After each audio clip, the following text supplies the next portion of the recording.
Hello everyone, welcome to Biotrix. आज हम lysosomal storage disorder को याद रखने के लिए ट्रिक देखेंगे। साथ ही साथ हम इनके एंजाइम्स को याद रखने के लिए भी ट्रिक देखेंगे। जो लाइसोसोमल स्टोरेज डिसऑर्डर है वो एग्जाम पॉइंट ऑफ व्यू से एक बहुत इंपॉर्टेंट टॉपिक है और इससे सीधा ही क्वेश्चन बन जाता है।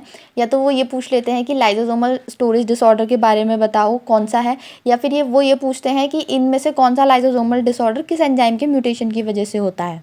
एंड आई एम श्योर इस ट्रिक से सिर्फ आपको लाइसोसोमल डिसऑर्डर समझ में ही नहीं आएगा, बल्कि आपको उसके नाम, एंजाइम्स के नाम एकदम याद हो जाएंगे। तो पहले हम एक बेसिक इंट्रोडक्शन लेंगे कि लाइसोसोमल स्टोरेज डिसऑर्डर क्या होता है, फिर हम उसका कॉज देखेंगे और फिर हम डिजीज़ देखेंगे कि कौन कौन सी हैं, और उसके बाद उनके एंजाइम्स के नाम और ट्रिक देखेंगे। जो लाइसोसोम एक ऑर्गेनेली है वो सेल रिसाइकलिंग सेंटर की तरह वर्क करती है। इसके अंदर बहुत सारे एंजाइम्स होते हैं जो ब्रेक डाउन करते हैं कार्बोहाइड्रेट्स का, प्रोटीन का, न्यूक्लिक एसिड का, लिपिड का।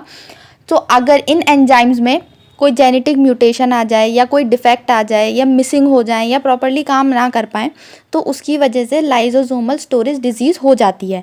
अब इसमें होता क्या है, क्योंकि जो लाइसोसोमिक एंजाइम्स होते हैं वो क्या करते हैं, वो कार्बोहाइड्रेट, फैट, लिपिड इनका ब्रेक डाउन करते हैं। तो अगर किसी एंजाइम में डिफेक्ट आ जाएगा या उसमें म्यूटेशन हो जाएगा या वो मिसिंग हो जाएगा या प्रॉपर्ली फंक्शनिंग नहीं कर पाएगा, तो वो जो जिस चीज़ का भी ब्रेक डाउन कर रहा होगा वो ब्रेक डाउन नहीं हो पाएगा। अगर वो ब्रेक डाउन नहीं होगा तो वो स्टोर होता रहेगा, एक्यूमुलेट होता रहेगा, जिससे cell damage, dysfunction, developmental issue, neurological symptoms, इस ऐसी प्रॉब्लम्स होने लग जाएंगी। किसको? इंडिविजुअल को, जिसमें भी ये डिफेक्ट है। सो जो लाइसोसोमल स्टोरेज डिजीज़ है वो एक group of inherited metabolic disorder है, जिसमें होता क्या है, जो बॉडी है वो ब्रेक डाउन नहीं कर पाती सर्टेन मटेरियल्स का। क्यों नहीं कर पाती? क्योंकि डेफिशिएंसी हो जाती है लाइसोसोम के एंजाइम की। अब ये डिजीज़ होती क्यों है? ये डिजीज़ होती है जेनेटिक म्यूटेशंस की वजह से। लाइसोसोम के एंजाइम को कोड करने वाले जीन में जब म्यूटेशंस हो जाती हैं तब ये डिजीज़ होती हैं। ये जो एंजाइम्स होते हैं ये क्या करते हैं, ये ब्रेक डाउन करते हैं कॉम्प्लेक्स मॉलिक्यूल्स का, जैसे कि fat, sugar, protein inside the lysosome. अगर ये जीन डिफेक्टिव होगा तो इनका ब्रेक डाउन नहीं होगा और ये एक्यूमुलेट होंगे। अब इसमें जो याद रखने वाला पॉइंट है वो ये है कि इसमें जेनेटिक म्यूटेशंस हो जाती हैं, और दूसरा पॉइंट है कि ये हम इनहेरिट करता है इंडिविजुअल जिसमें भी ये डिजीज़ है अपने पेरेंट्स से। सो जो लाइसोसोमल स्टोरेज डिसऑर्डर होता है वो ऑटोसोमल रिसेसिव डिसऑर्डर है। मींस कि चाइल्ड इनहेरिट करता है 2 copy of faulty gene, 1 from each the parents.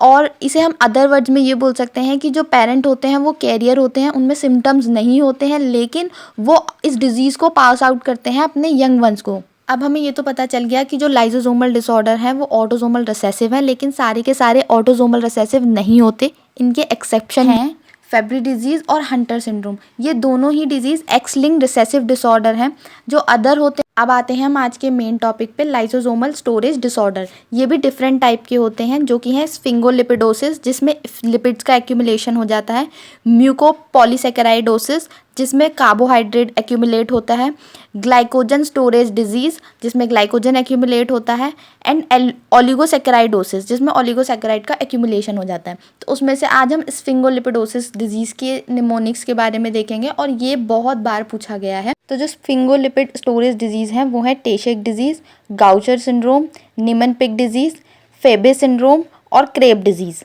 जो टेशक डिजीज़ है उसमें GM2 गैंग्लियोसाइड का एक्यूमुलेशन हो जाता है, और ये हेक्सोसामिनिडेज ए एंजाइम की डेफिशिएंसी की वजह से होता है। गाउचर डिजीज़ में ग्लूकोसेरेब्रोसाइड का एक्यूमुलेशन होता है, और बीटा ग्लूकोसाइडेज एंजाइम की डेफिशिएंसी की वजह से होता है। निमन-पिग डिजीज़ में स्फिंगोमाइलिन एक्यूमुलेट कर जाता है, और इसके एंजाइम का नाम भी इसी के नाम पर है, स्फिंगोमाइलिनेज।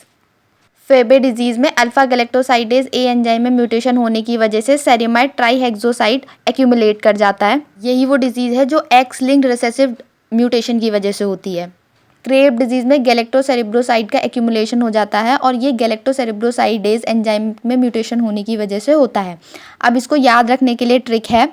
तानिया, हिमानी, गौरी और गंगा को नैनीताल जाना था, और ये शिप लेकर नैनीताल गई हैं। तानिया, हिमानी, गौरी, गंगा नैनीताल शिप में फैंसी और गोल्ड कंबल लेकर गई। यहाँ तानिया टेशक डिजीज़ को बता रहा है और हिमानी हेक्सोसामिनिडेज ए एंजाइम को, गौरी गाउचर डिजीज़ को बता रहा है और गंगा बीटा ग्लूकोसाइडेज एंजाइम को, नैनीताल निमन-पिग डिजीज़ को बता रहा है और शिप स्फिंगोमाइलिनेज एंजाइम को, फैंसी फेबे डिजीज़ को बता रहा है, वहीं और गोल्ड अल्फा गैलेक्टोसाइडेज ए एंजाइम के लिए है, कंबल क्रेब डिजीज़ के लिए है, और गई गैलेक्टोसेरेब्रोसाइडेज एंजाइम के लिए है। आप 1-2 बार पढ़ेंगे तो आपको एंजाइम और डिजीज़ के नाम याद हो जाएंगे।